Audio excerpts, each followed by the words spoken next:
I am your pleasure slave now, human, the strikingly beautiful Acamarian female announces, her voice a mix of practiced seduction and hidden trepidation. Roger Bailey, Earth's lead diplomat, freezes in shock as he enters the opulent reception hall on the Acamarian homeworld. The alien officials beam with pride, clearly expecting gratitude for this highest honor. Roger's mind races. This wasn't in any of the briefings. His years of diplomatic training haven't prepared him for a living, breathing gift, one that goes against every ethical principle he holds dear. We present you with Nina, daughter of our esteemed Minister of Interstellar Relations, the Acamarian Prime Negotiator explains, gesturing toward the young woman. Her willing submission symbolizes our commitment to this new alliance. Roger studies Nina's face, noting the flicker of fear in her eyes despite her serene expression. He realizes she's trapped, possibly coerced by family or government pressure. The stakes suddenly become crystal clear. Reject this gift and risk derailing years of careful negotiation, potentially sparking interstellar conflict. Accept and betray his own moral code and Earth's laws against human trafficking. The Acamarian delegation grows restless, their mandibles clicking in impatience. Do you not find her pleasing? One asks, confusion evident in his multifaceted eyes. Perhaps we misunderstood human preferences? Roger forces a diplomatic smile, buying time. She is quite striking, he manages, mind whirling for a solution. However, in human culture, the concept of ownership of sentient beings is deeply problematic. A tense silence falls over the hall. Roger notices other alien diplomats watching intently from the shadows, no doubt eager to see how humanity handles this cultural minefield. He realizes his response here could shape Earth's standing in the galactic community for decades to come. Taking a deep breath, Roger makes a split-second decision. I am deeply honored by your generous offer, he begins carefully. To fully appreciate such a significant gesture, I'll need time to consult with my superiors on the proper protocols. He inclines his head toward Nina. In the meantime, I would be grateful if Nina could act as my cultural liaison, helping me understand Acamarian customs. The Prime Negotiator's antenna twitch, in what Roger hopes is approval. A most diplomatic response, he rumbles. Very well. Nina will attend to your needs while you seek guidance from your human authorities. As the reception continues, Roger's mind races. He's bought some time, but now faces a labyrinth of political intrigue and cultural landmines. He must find a way to ensure Nina's freedom, salvage the trade negotiations, and navigate the complex web of alien factions, watching Earth's every move.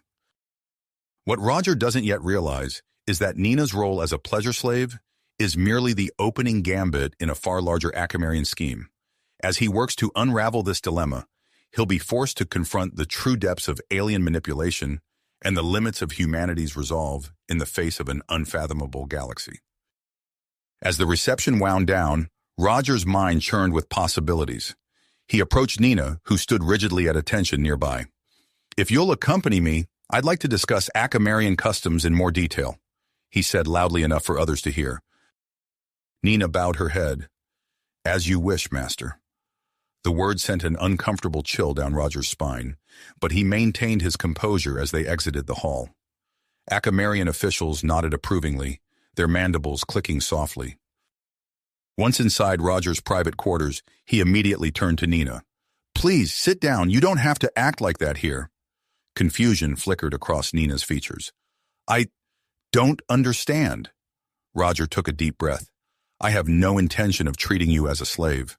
Where I come from, the very concept is abhorrent. Nina's eyes widened, a mix of relief and wariness washing over her face. But the alliance will figure something out, Roger assured her. For now, I need to understand what's really going on here. Slowly, Nina's rigid posture softened. She sank into a nearby chair, her fingers tracing abstract patterns on its arm. It's complicated, she began. My father is an opposition leader. This gift wasn't just about honoring you. It was a political move. Roger leaned forward, intrigued. Go on. By offering me, his daughter, as a pleasure slave, My father is challenging the current administration's alliance with Earth. He's gambling that you'll reject me, causing a diplomatic incident. Roger's mind raced, piecing together the implications. And you agreed to this? Nina's gaze dropped. I didn't have much choice. The pressure from my family, the government. I saw a chance to perhaps make a difference. They talked long into the night, unraveling the complex web of Acamarian politics. As dawn broke, they had forged a tentative plan. We'll have to keep up appearances, Roger said, rubbing his tired eyes. If anyone asks, you're fulfilling your role as my pleasure slave. The words still tasted bitter in his mouth. Nina nodded. And in reality, we'll be gathering information. Over the next few days, they settled into a routine. Roger attended grueling negotiation sessions, his mind now hyper-aware of the undercurrent swirling beneath the surface. He found himself paying particular attention to Krell, the Minister of Interstellar Affairs. The Acamarian's enthusiasm for the alliance seemed genuine, but there was an intensity to his gaze that set Roger on edge. In the evenings, Roger and Nina compared notes, piecing together a clearer picture of Acamarian society. Nina's family connections proved invaluable as she discreetly probed for information about the origins of the pleasure slave tradition. It's not what they told you, Nina reported one night, her voice hushed despite their privacy. This tradition is barely 50 years old. It started as a way to control political dissent and manipulate foreign dignitaries. Roger's brow furrowed. That fits with what I've been noticing in the negotiations. There's something off about the whole setup. As they worked together, Roger found himself increasingly drawn to Nina's quick wit and quiet strength. He caught himself staring at the graceful curve of her neck, the way her eyes lit up when she made a breakthrough. Nina, too, seemed to be struggling with growing feelings, her touch lingering a moment too long when they pored over documents together. Their investigation took an unexpected turn when Nina intercepted a coded message meant for her father. Together, they decrypted it, revealing a chilling truth. The Zorax, a notoriously aggressive alien species, had infiltrated the Acamarian government. This changes everything, Roger breathed, staring at the decoded text. They're trying to push us into a conflict. If I had rejected you outright, it would have given them the excuse they needed, Nina finished. The next day, Roger entered the negotiation chamber with new eyes. He watched Krell closely, noting the subtle nods exchanged with certain officials. The pieces were falling into place, but they needed concrete proof before they could act. That evening, Nina burst into their quarters, her usual composure shattered. They're planning an assassination, she gasped. A key Acamarian leader. They'll blame it on the humans. Roger's blood ran cold. When? 2 days from now, at the treaty signing ceremony. They worked through the night, formulating a plan to expose the Zorax plot without revealing their own partnership. As dawn broke, Roger found himself standing close to Nina, acutely aware of her presence. Nina, he began, but she pressed a finger to his lips. I know, she said softly, but we can't. Not yet. There's too much at stake. Roger nodded, swallowing hard. They had a conspiracy to unravel and an interstellar war to prevent. Whatever was growing between them would have to wait. As they prepared to put their plan into motion, Roger couldn't shake the feeling that they were balanced on a knife's edge. One wrong move could send humanity and the Acamarians spiraling into conflict, with the Zorax waiting in the wings to pick up the pieces. As dawn broke on the day of the treaty signing ceremony, Roger and Nina exchanged a tense look. They had spent the past 2 days meticulously planning their next move, acutely aware of the ticking clock. We need to attend that diplomatic gala tonight, Roger said, pacing the room. It's our best chance to gather more intel. Nina nodded, her eyes sharp with focus. I agree. As your pleasure slave, I'll have unique access to conversations others might miss. The words still made Roger wince, but he pushed aside his discomfort. There were larger stakes at play. That evening, they entered the grand hall of the Acamarian palace. Crystal chandeliers cast a soft glow over the diverse array of alien dignitaries. Roger straightened his formal Earth uniform, hyper-aware of Nina's presence at his side. She wore a shimmering gown that accentuated her Acamarian features while allowing for easy movement. a practical choice for their covert mission. As they circulated the room, Roger maintained a facade of casual interest in the proceedings. His gaze, however, was constantly roving, searching for any sign of Minister Krell or other suspicious activity. "There," Nina whispered, her lips barely moving. "By the south entrance." Roger followed her subtle nod, spotting Krell engaged in an intense conversation with an unfamiliar alien species. Their mottled gray skin and bulbous eyes marked them as distinctly non-Acamarian. "Jorax," Nina confirmed, her voice low. "I recognize them from historical records."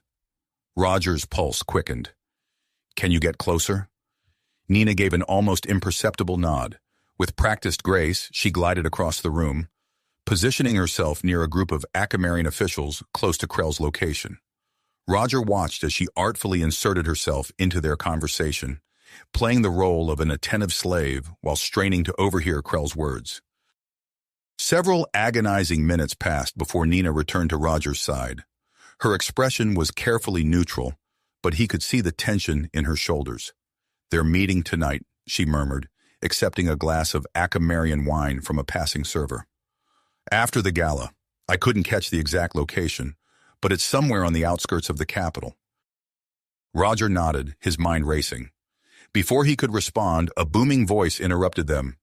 "Ah, Earth's esteemed diplomat." An Acamarian official Roger vaguely recognized approached, mandibles clicking in what passed for a smile. "I trust you're enjoying our hospitality and your gift." Roger felt Nina stiffen beside him. He forced a diplomatic smile. "Your generosity continues to astound me."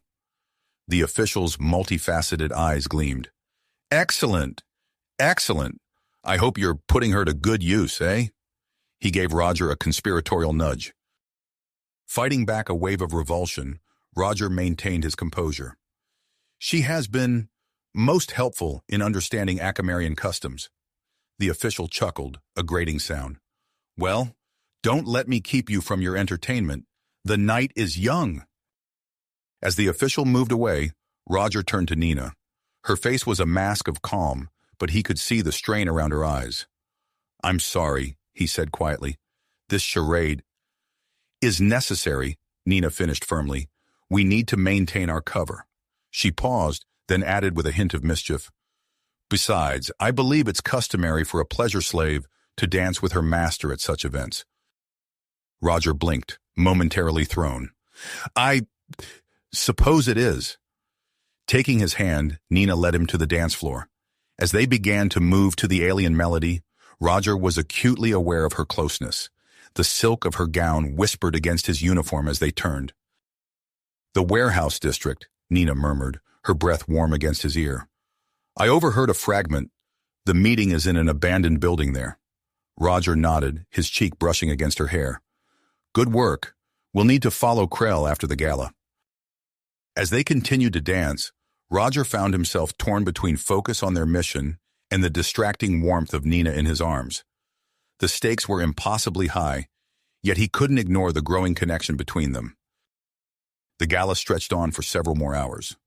Roger and Nina maintained their act, all while keeping a close eye on Krell's movements. Finally, as the event wound down, they watched the minister slip away. "Now's our chance," Roger whispered. They made their way out of the palace, careful not to draw attention. The streets of the Acamarian capital were eerily quiet as they followed Krell's transport at a discreet distance. Their pursuit led them to a dilapidated warehouse on the city's outskirts. Roger and Nina crouched behind a stack of abandoned crates, watching as Krell entered the building. "Ready?" Roger asked, his hand hovering over the small blaster concealed beneath his jacket. Nina nodded, her eyes glinting with persistence in the dim light. "Let's go." They crept towards the warehouse, every sense on high alert. As they neared a grimy window, voices drifted out. Krell's familiar tones mixed with the harsh, guttural language of the Jorax. Roger and Nina exchanged a glance. This was it, the proof they needed. Carefully, they positioned themselves to peer inside. The scene that greeted them sent a chill down Roger's spine. Krell stood surrounded by a group of Jorax operatives, gesturing at a holographic display of the Acamarian government complex. "During the treaty signing," Krell was saying, The humans will be blamed, and the alliance will crumble before it begins. A Zorax officer nodded, its bulbous eyes gleaming. And the weapon? In place, Krell assured them. The Prime Minister won't survive the ceremony. Roger's blood ran cold. They had suspected an assassination plot, but hearing it confirmed made the danger feel terrifyingly real. Suddenly, a sharp crack echoed through the night. Roger whirled to see Nina, her face pale. She had accidentally stepped on a piece of debris. For a heart-stopping moment, silence fell inside the warehouse. Then a harsh voice barked out a command. "Intruders! Find them!" Roger grabbed Nina's hand. "Run!" They sprinted away from the warehouse, the sound of pursuit close behind. The dark streets of the Akamarian city became a maze as they twisted and turned, desperately trying to lose their pursuers. "This way," Nina gasped, tugging Roger towards a narrow alley. They ducked into the shadows, pressing themselves against a wall. Roger's heart hammered in his chest as he heard the heavy footsteps of Zorax guards approaching. Nina's eyes widened suddenly. She pointed to a small grate set into the ground nearby. Without a word, Roger understood. Together they heaved the grate open and slipped into the darkness below. They found themselves in a maintenance tunnel for the city's underground transport system. The damp air was thick with the scent of machinery and alien mold. "We should be safe here for now," Nina whispered, her voice echoing slightly in the confined space. Roger nodded, trying to catch his breath. "We need to contact Earth, warn them about the assassination plan." He pulled out a secure communication device, quickly tapping out an encrypted message to his superiors. Long moments passed as they waited for a response. Finally, the device chirped. Roger's face fell as he read the message. They want more proof," he said, disbelief coloring his voice. "They're afraid of jeopardizing the negotiations." Nina's expression hardened. "Then we'll have to stop this ourselves." She reached for her own communicator, hesitating only briefly before activating it. "I'm contacting my father. If anyone can help us expose Krell's faction, it's him." But as the call connected, Nina's face paled. "Father? Father? Are you there?" A muffled voice came through, filled with tension. "Nina, listen carefully. I'm under house arrest. Krell's people. They're everywhere. You must—" The connection cut off abruptly. Nina stared at the device in horror. "They've isolated him," she whispered. "We're on our own." Roger placed a hand on her shoulder, feeling the tremor that ran through her. "Then we do this ourselves. We have to stop that assassination." Nina nodded, her teeth clenched. "I have an idea. My status as a pleasure slave, we can use it to get into restricted areas of the government complex."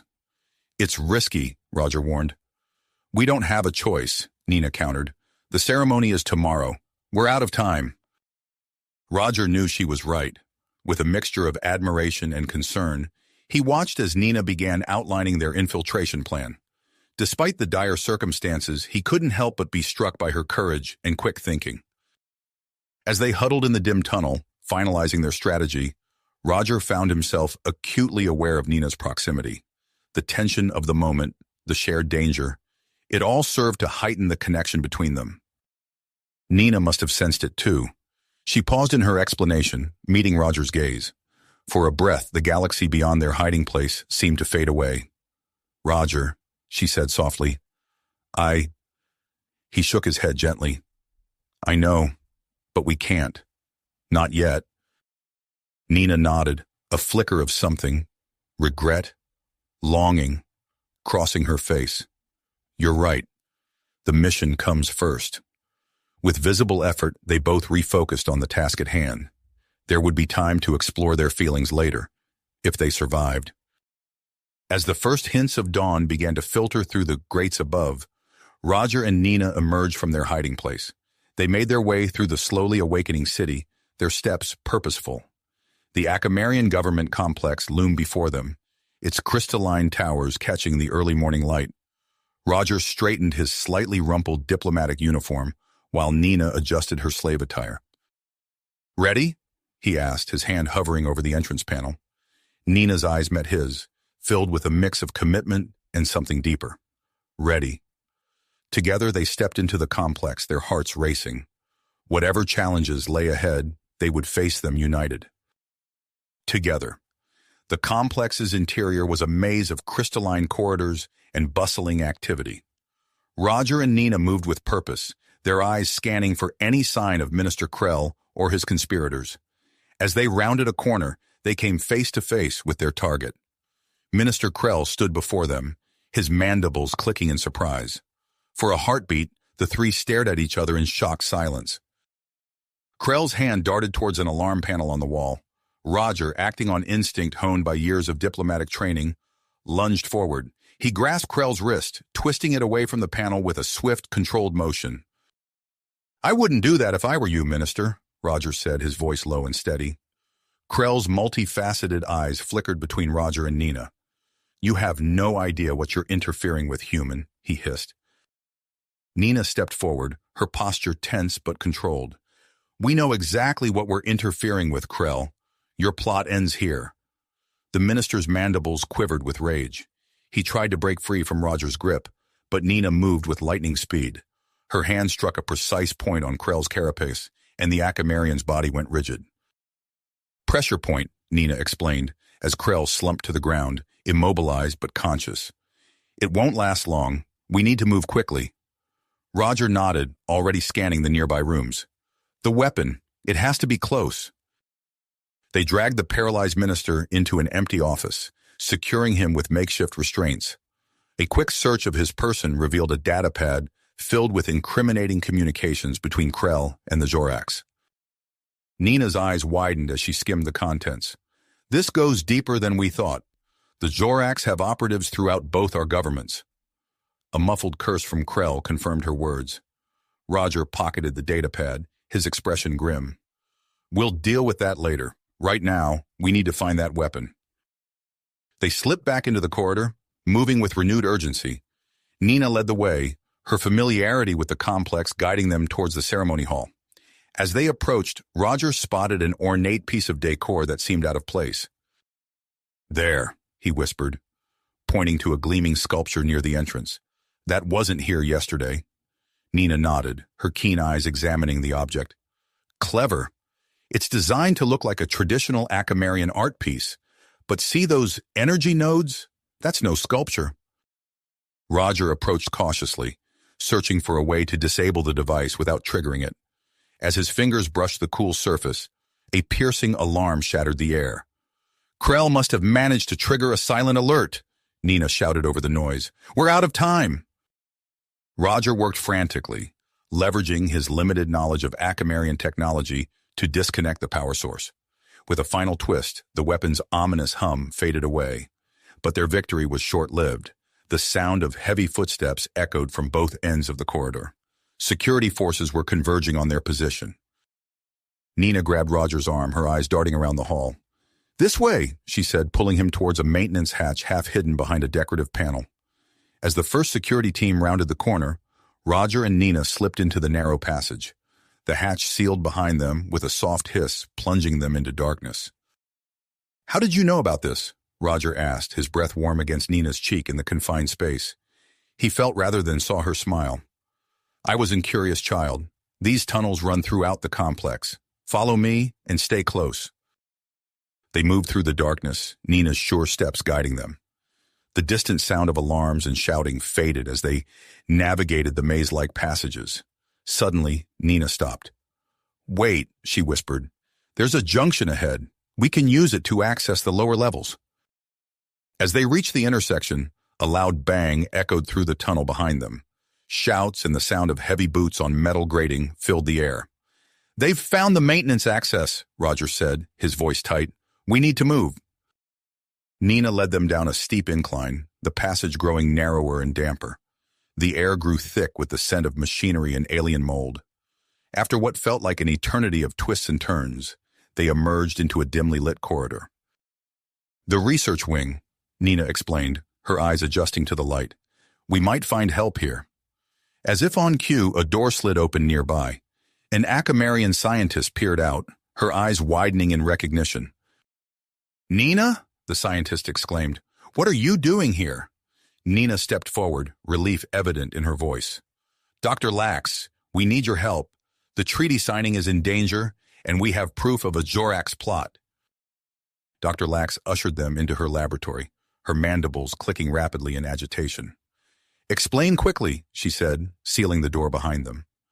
As Roger and Nina took turns outlining the situation, Dr. Lax's expression grew increasingly grave. When they finished, she moved to a sophisticated communications array in the corner of the lab. We must alert both governments immediately, she said, her fingers flying over the controls. Use this to transmit your evidence. The encryption is state-of-the-art. Roger pulled out the datapad, connecting it to the array. As the data began to upload, a heavy thud shook the laboratory door.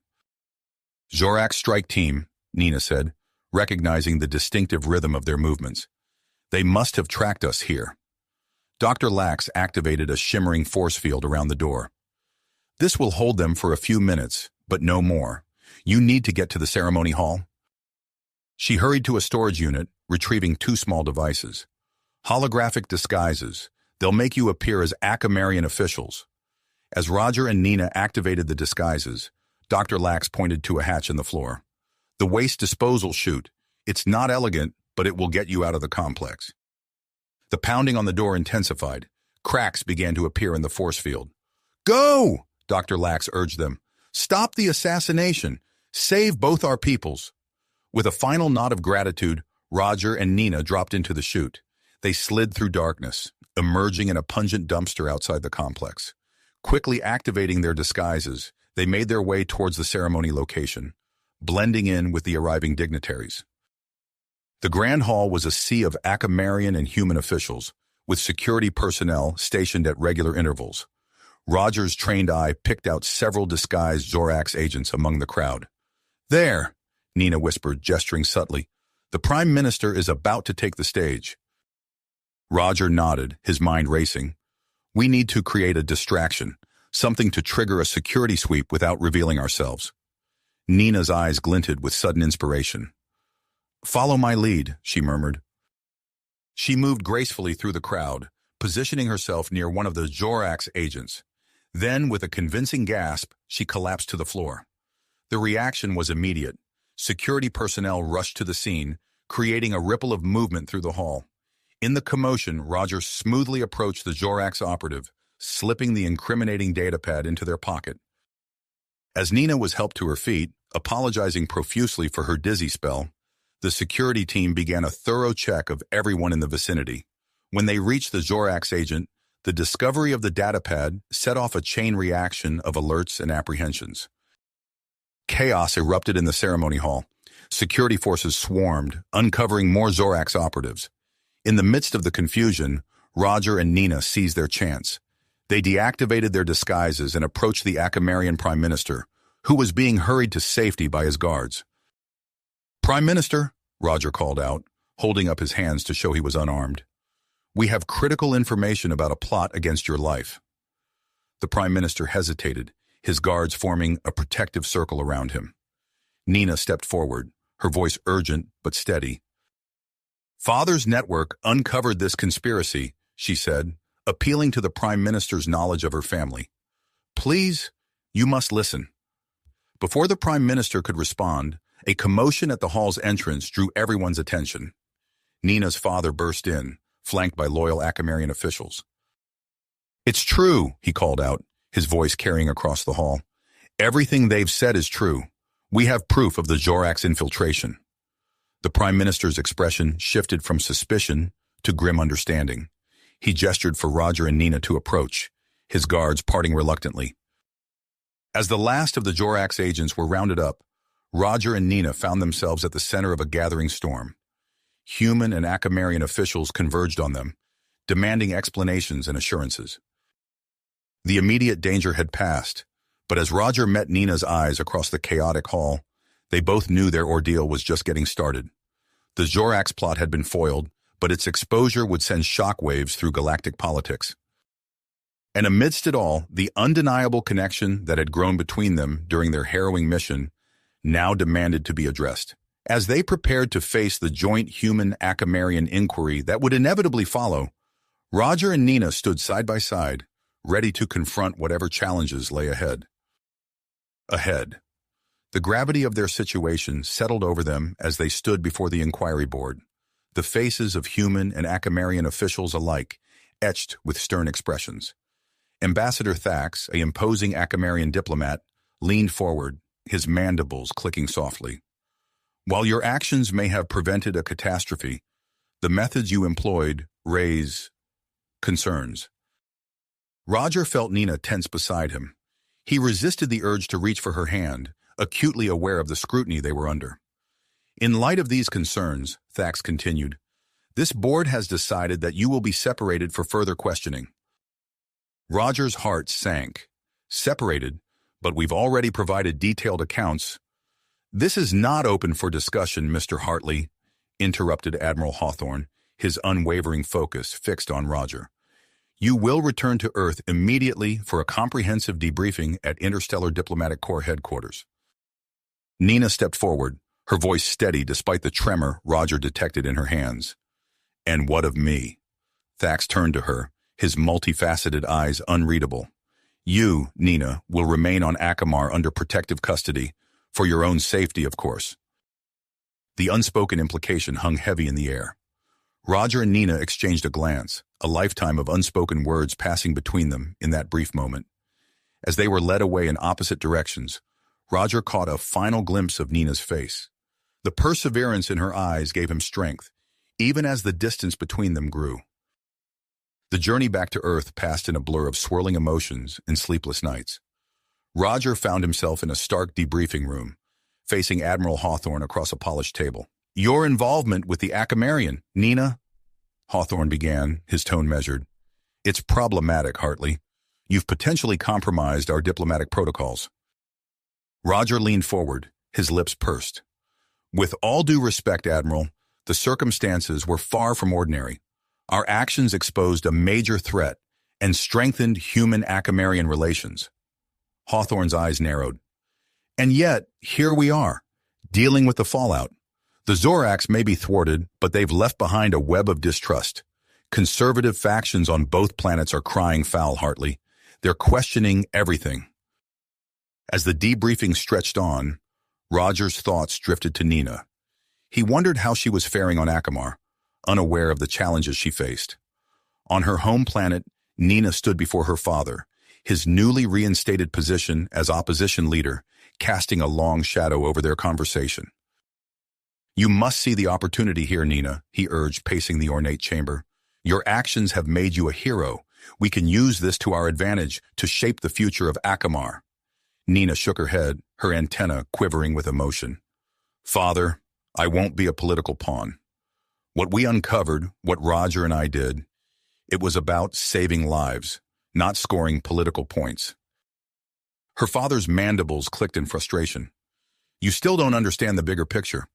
Your position as a former pleasure slave already complicates matters. We need to control the narrative. Nina turned away, her heart heavy. She longed for Roger's steady presence, his unwavering support. But he was light years away, facing his own battles. As days turned to weeks, tensions between Earth and Akamar began to simmer. Rumors of hidden agendas and secret alliances spread like wildfire, fanned by those who opposed closer interspecies relations. It was in this climate of growing mistrust that Admiral Hawthorne called Roger to his office. The Admiral's face was grim as he outlined his plan. Project Harmony, Hawthorne explained, bringing up a holographic display of a distant star system. A joint human-Acamarian space exploration mission. We need to show a united front, Hartley, and you're going to help us do it. Roger's pulse quickened. Sir, you'll represent Earth on this mission. Your experience with Acamarian culture makes you uniquely qualified. As Roger absorbed the news, millions of kilometers away, Nina was making her case to join the Acamarian delegation for Project Harmony. Her request met with resistance, but her father's political maneuvering eventually secured her place on the team. The lunar training facility buzzed with activity as the joint crews prepared for their mission. Roger's heart leapt when he saw Nina step off the Acamarian transport, their eyes meeting across the bustling hangar. Their reunion was a mixture of joy and restraint, both acutely aware of the eyes upon them. As they shook hands, the professional facade barely suppressed the emotion in their voices. "It's good to see you, Nina," Roger said, his fingers lingering a moment too long in her grasp. "Likewise, Roger," she replied, her antenna twitching in a way he recognized as happiness. The training regimen was grueling. Physical conditioning pushed their bodies to the limit, while advanced spacecraft simulations tested their mental acuity. Throughout it all, Roger and Nina found their previous experiences together invaluable, often anticipating each other's moves in team exercises. However, their closeness didn't go unnoticed. During a particularly challenging spacewalk simulation, Roger overheard two human crew members whispering. "Those two are too close," one muttered. "How can we trust their judgment if things go sideways out there?" Roger gritted his teeth, focusing on the task at hand. He knew their relationship would be under scrutiny, but hearing the doubt from his own species stung. As the launch date approached, a series of inexplicable accidents plagued the facility. Equipment malfunctions delayed critical tests, and a mysterious data breach compromised mission parameters. The final straw came during a routine maintenance check. Roger was inspecting the Harmony's life support systems when a sudden power surge nearly electrocuted him. As he stumbled back, gasping, Nina rushed to his side. "This wasn't an accident," she hissed, her eyes darting around the empty corridor. "Someone's trying to sabotage the mission." Roger nodded, his mind racing. "The Zorax?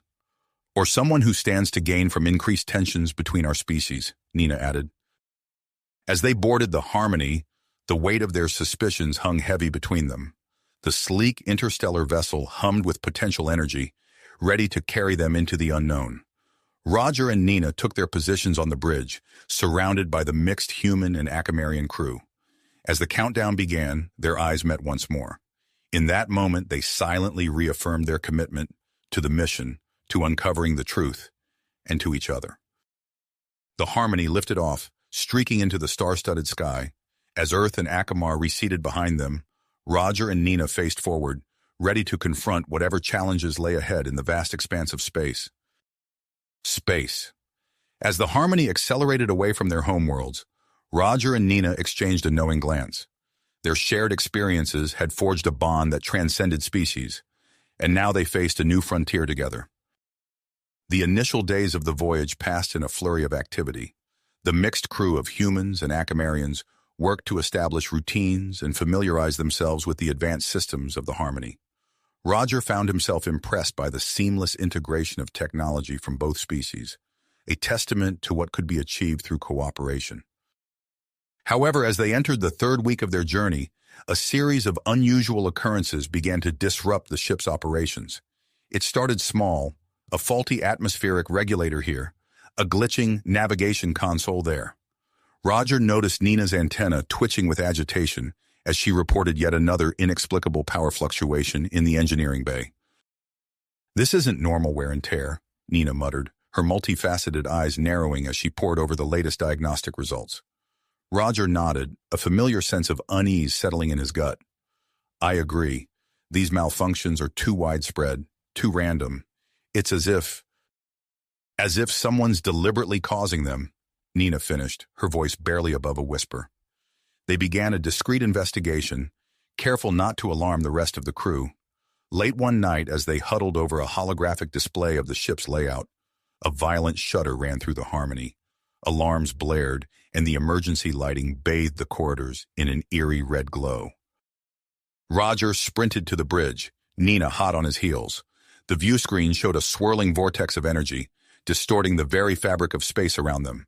"Report!" Roger barked, sliding into the command chair. The human navigator, Lieutenant Sato, fingers flying over her console, responded with almost unchecked panic. "Unknown spatial anomaly, sir. It's interfering with our navigation and propulsion systems. We're being pulled in." Nina leaned over the sensor readouts, her antenna quivering. "The anomaly's composition doesn't match anything in our databases. It's unlike any natural phenomenon I've ever encountered." The ship bucked and groaned as the anomaly's grip tightened. Roger made a split-second decision. "All hands, brace for emergency landing procedures.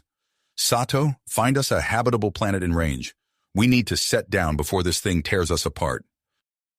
The next few minutes were chaos. The Harmony plummeted through the atmosphere of an uncharted world, its hull screaming in protest.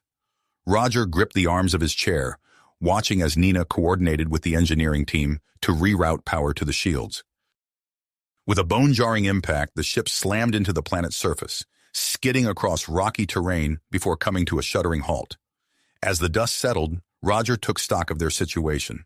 The Harmony was grounded, but intact. No casualties, though the medical bay reported several injuries. "Nina, assemble an away team," Roger ordered, unstrapping himself from the chair. "We need to assess our surroundings and the ship's damage." As they stepped out onto the alien world, Roger couldn't shake the feeling that this was more than a simple accident. The sabotage attempts, the anomaly, the forced landing, it all felt connected, part of a larger scheme they had yet to unravel. Nina approached, her environmental suit's sensors already collecting data on the alien atmosphere. "Roger, you need to see this," she said, gesturing to a ridge in the distance. He followed her gaze and froze. Silhouetted against the planet's twin suns were unmistakable signs of artificial structures, geometric shapes too precise to be natural formations. "Ruins," Roger breathed, his mind racing with the implications. "We're not the first ones here." As they organized the crew into teams, some to repair the ship, others to secure a perimeter around their landing site, Roger and Nina prepared to lead an expedition to the mysterious structures. Whatever secrets this planet held, he had a feeling they were about to stumble into something far bigger than their original mission. The alien ruins loomed before them, a sprawling complex of metallic spires and crystalline domes that somehow managed to look both ancient and futuristic. Roger led the way, his hand resting on his sidearm, every sense on high alert. "These structures," Nina mused, her voice filled with awe, "they're unlike anything in the known galaxy. The level of technological advancement required to build this—" Roger nodded, equally impressed and wary. "Let's not forget why we're here. We need to find a way to get the Harmony space-worthy again." As they ventured deeper into the complex, strange symbols on the walls began to glow with an inner light. Nina reached out, her fingers barely brushing the surface of one luminous glyph. Suddenly, the entire chamber hummed to life. Holographic displays flickered into existence, filling the air with swirling data streams. In the center of the room, a pulsing orb of energy materialized. "Greetings, explorers," a melodious voice echoed in their minds. "I am the custodian, the last remnant of the architects who once called this system home." Roger and Nina exchanged stunned looks. First contact with an alien AI, this was far beyond the scope of their original mission. As the custodian began to explain the nature of the spatial anomaly and its purpose, Roger couldn't help but feel that they had stumbled upon something that would change the course of both human and Acamarian history forever. Yet even as excitement coursed through him, a part of Roger remained on guard. The saboteur was still among them, and this discovery would only raise the stakes of their hidden conflict. As Nina eagerly engaged with the alien AI, discussing the exchange of knowledge, Roger's mind raced with the challenges that lay ahead. The fate of two species, a saboteur in their midst, and the legacy of an ancient alien civilization, all hung in the balance as they stood in that glowing chamber, light years from home. Home. As Roger contemplated the magnitude of their discovery, a familiar voice crackled over his comm unit. "Commander Hartley, do you read?" It was Captain Thorne from the Harmony. "We've completed emergency repairs. The ship is space-worthy again." "Acknowledged, Captain," Roger replied. "We're on our way back. You won't believe what we found." As they made their way to the shuttle, Roger briefed the captain on their encounter with the custodian. Nina walked alongside him, her antenna twitching with excitement as she added details about the advanced technology they'd seen. The journey back to the Harmony was tense, filled with speculation about the implications of their discovery. As they docked with the ship, Roger couldn't shake the feeling that their mission had irrevocably changed. The next few days were a whirlwind of activity. The Harmony's enhanced systems, augmented by the ancient alien technology, allowed them to push deeper into the uncharted star system. Each new discovery brought a mix of wonder and trepidation. One morning, as Roger pored over sensor data in his quarters, Nina burst in, her eyes wide with urgency. Roger, we've detected a planet. It's incredible. Within hours, a small team led by Roger and Nina was descending through wisps of cloud toward the planet's surface. As the shuttle touched down, Roger's breath caught in his throat.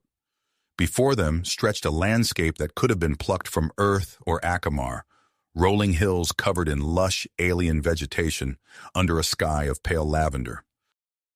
"Air's breathable," announced Dr. Amelia Chen, checking her instruments. "Gravity's close to Earth normal." As the team set up a temporary research station, Roger couldn't help but marvel at the planet's uncanny similarity to their homeworlds. It was as if the universe had gifted them a perfect blend of Earth and Akamar. Days passed in a blur of sample collection and analysis. The planet's potential for colonization seemed almost too good to be true. Yet even as excitement grew among the crew, Roger remained vigilant. The saboteur, Zalos, was still at large, and the string of accidents aboard the Harmony hadn't been forgotten. It was during a routine survey of a nearby mountain range that Roger's instincts were proved right. As he and Nina crested a ridge, they stumbled upon a sight that made their blood run cold. A massive door set into the mountainside, unmistakably artificial and bearing the distinct markings of Zorak's design. "How is this possible?" Nina whispered, her antenna quivering. "The Zoraks shouldn't be anywhere near this system." Roger's mind raced. "We need to investigate. If the Zoraks have been operating here in secret..." They approached cautiously, weapons drawn. Nina interfaced with the door's control panel, her fingers dancing over the alien symbols. With a hiss of hydraulics, the massive portal slid open, revealing a dimly lit corridor that plunged into the heart of the mountain. As they ventured deeper into the facility, signs of recent Zorax activity became evident. Holographic displays flickered with data streams, and abandoned workstations hinted at research abruptly halted. "Look at this," Nina called, gesturing to a central console. "They've been studying the ancient alien technology, trying to weaponize it." Before Roger could respond, a piercing alarm shattered the silence. Red warning lights bathed the chamber in an eerie glow. "We've triggered something," Roger shouted over the din. "We need to move." They sprinted back toward the entrance, but the doors slammed shut before they could reach them. The facility trembled as hidden defense systems activated. "It's a security lockdown," Nina yelled, her fingers flying over a nearby console. "I'm trying to override it, but..." Her words were cut off by the sound of energy weapons powering up. Roger spun around to see a squad of Zorak soldiers materializing from concealed transport pads, their insectoid faces twisted in fury. "Nina, find cover!" Roger bellowed, diving behind a row of computer banks as plasma bolts sizzled through the air. The next few minutes were chaos.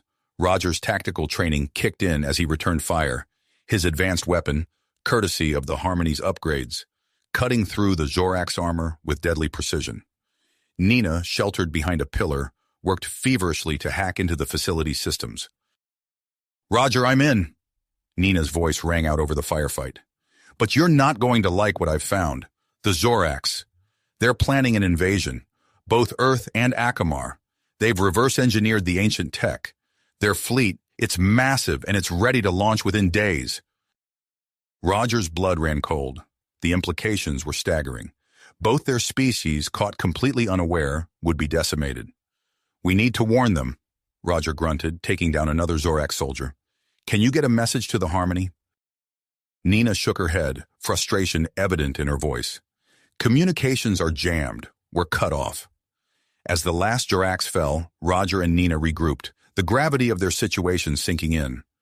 They were stranded on an alien world, in possession of vital intelligence, with no way to warn their people of the impending doom. "There might be a way," Nina said, her eyes darting to a schematic on a nearby screen. "A Zorak shuttle in the hangar bay. If we can reach it..." Roger nodded, understanding her plan. "We steal their ship, break atmosphere, and contact the Harmony." As they made their way through the twisting corridors of the Zorak's base, the sound of approaching reinforcements echoed behind them. Time was running out. The fate of two civilizations hung in the balance, and Roger knew that their next moves would determine the future of both humanity and the Akamarians. With renewed perseverance, they pressed on towards the hangar bay, the weight of their discovery driving them forward. The Zorax invasion fleet loomed in the darkness of space, a ticking time bomb waiting to unleash chaos upon the galaxy.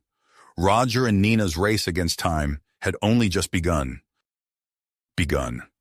Roger gritted his teeth, his mind racing with possibilities as they sprinted through the labyrinthine corridors of the Zorax base. "This way!" Nina called out, her antenna twitching as she deciphered the alien schematics. They rounded a corner and came face to face with a group of Zorax soldiers. Roger reacted instantly, dropping to one knee and firing his weapon in a swift, fluid motion. The advanced technology of their upgraded weapons proved its worth as the energy bolts cut through the Zorax armor with deadly precision. As the last soldier fell, Nina worked feverishly at a nearby console. The hangar bay is just ahead, but the security protocols are unlike anything I've seen before. Roger kept watch, his eyes scanning the corridor. "Can you bypass them?" Nina's fingers flew over the alien interface. "I think so, but it'll take time we don't have." Suddenly, the distant sound of heavy footsteps echoed through the base. Reinforcements were closing in. "Work fast," Roger urged, taking up a defensive position. Nina's concentration was intense, her antenna quivering with effort as she interfaced with the Zorax systems. Just as the first of the reinforcements rounded the corner, she let out a triumphant cry. "I'm in!" The hangar bay doors slid open with a hydraulic hiss. Roger and Nina dashed inside, quickly locating the shuttle Nina had identified earlier. As they approached the sleek insectoid craft, alarms blared throughout the facility. "Can you fly this thing?" Roger asked as they clambered aboard. Nina's hands danced over the controls. "I can make an educated guess. Hold on." The shuttle's engines roared to life, and they lifted off just as Zorax soldiers poured into the hangar. Plasma bolts ricocheted off the hull as Nina maneuvered the craft towards the bay doors. Nina?" Roger called out, eyeing the closed exit. "We might have a problem." "Working on it," she replied through gritted teeth. With a series of rapid inputs, she overrode the hangar bay controls. The massive doors began to slide open, revealing the alien sky beyond. The shuttle shot out of the base, climbing rapidly through the atmosphere. As they broke free of the planet's gravity well, the enormity of their situation hit them. The stolen Zorax data was their only hope of averting a catastrophic invasion. "Setting course for the Harmony's last known coordinates," Nina announced, her voice tense with concentration. As they sped through space, Roger began analyzing the stolen data on the shuttle systems. His eyes widened as he processed the information. "Nina, take a look at this. The ancient alien technology we encountered, it has a critical weakness." Nina glanced over, her antenna perking up with interest. "What kind of weakness?" "It seems to react negatively to a specific frequency of subspace radiation," Roger explained, his mind already formulating a plan. "If we can harness this, we might have a chance against the Zorax fleet." As they approached the Harmony, Roger opened a communication channel. "Harmony, this is Commander Hartley. Do you read?" After a tense moment, Captain Thorne's voice crackled through the speakers. "Roger, is that you? What in blazes are you flying?" "No time to explain, Captain," Roger replied urgently. "We have critical intelligence about an imminent Zorax invasion. Request immediate docking and emergency briefing." The next few hours were a whirlwind of activity aboard the Harmony. Roger and Nina presented their findings to the ship's senior staff, outlining the threat and their proposed defense strategy. Captain Thorne listened intently, his expression grave. "This is unprecedented," he said finally. "But if what you're saying is true, we can't afford to run. We need to confront this threat head on." Roger nodded, a mix of tenacity and apprehension coursing through him. "We'll need to modify our weapon systems to emit the disruptive frequency, and we'll need a way to transmit it to the entire Zorax fleet." Nina stepped forward, her antenna twitching with excitement. "I think I can develop a virus that will do just that, but we'll need to upload it directly to their flagship systems." Captain Thorne's eyes narrowed. "You're proposing an infiltration mission?" "Yes, sir," Roger confirmed, "using the stolen shuttle as a Trojan horse." The captain was silent for a long moment, weighing the risks against the potential devastation of an unchallenged Zorax invasion. Finally, he nodded. "Make it happen. We'll use the Harmony to draw their attention while you execute your plan." As the crew of the Harmony prepared for battle, Roger and Nina worked tirelessly to ready themselves for their daring mission. The modified Zorax shuttle was loaded with explosives and equipped with the virus Nina had developed. As they made final preparations, Roger found a moment alone with Nina. He looked at her, seeing not just a skilled diplomat or even a former pleasure slave, but a true partner who had become essential to him in ways he was only beginning to understand. "Nina," he began, his voice low and earnest, "I want you to know." She placed a finger on his lips, her antenna brushing his cheek gently. "I know, Roger. Whatever happens out there, we face it together." With a shared nod of understanding, they boarded the shuttle. As the hangar bay doors opened, revealing the vastness of space and the looming threat of the Zorax fleet, Roger and Nina exchanged a determined look. They were about to embark on a mission that would determine the fate of two civilizations and perhaps change the course of galactic history forever. The shuttle's engines ignited, propelling them towards the massive Zorax flagship. As they approached, the true scale of the invasion force became apparent. Hundreds of Zorax ships filled the view screen, a testament to the overwhelming odds they faced. Nina's fingers flew over the controls, interfacing with the Zorax systems. "I'm mimicking their approach vectors and security codes," she murmured. "If this works, we should be able to dock undetected." Roger held his breath as they drew closer to the flagship, waiting for the moment when their deception would be discovered. But Nina's expertise proved invaluable. The massive ship's docking bay opened to receive them without challenge.